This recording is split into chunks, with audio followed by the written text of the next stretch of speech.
So good day mga kadisoy, nandito tayo ngayon sa Ballroom Hall ng Salmia Park ay kung saan kasama natin ang one of the director ng T-Bone Kuwait. Uy sir, balita ko ay bago na, so ano to, existing or ano siya, actually T-Bone din siya pero other pages din, Cinematic Kuwait din. So isa lang yung may-ari din. Okay. So din ang ginagawa. So same concept din ang inyong Same ginagawa. concept, Mga tapos, short film. medyo mas cinematic lang yung style nila. Okay. So regarding yan sir, so nung sinimulan, kailan to sinimulan yung T-Bone Kuwait? Ang T-Bone Kuwait, sinimulan to nung last 2 years. Kaka-anniversary na namin kahapon. Happy anniversary. June 12. June 12. So 2 years na kami. So existing pa rin hanggang ngayon. So balita ko, ang dami niyo ng bagong artist, ano? Gagandahang mga artist, no? Ano kami? 50 plus na. 50 plus na.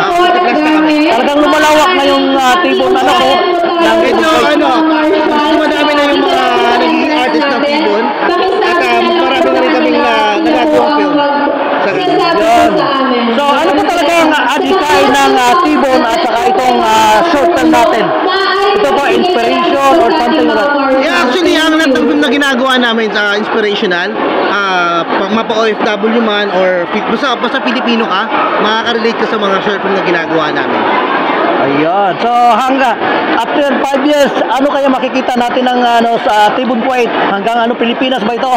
Well, hanggang may taong naniniwala at saka may taong mga gustong may mga pangarap na maging artist, hindi pa rin titigil yung T-Bone Kuwait. 5 years man o 10 years man yan, dito pa rin kami para magkaroon ng magbigay ng inspirasyon. So ano po yung naging posisyon natin sa T-Bone? Ako po yung bodyguard. Bodyguard ka ngayon. Ako po yung owner ng T-Bone Kuwait, Cinematic Kuwait. Kasama ko dito si Director Ronald Payat.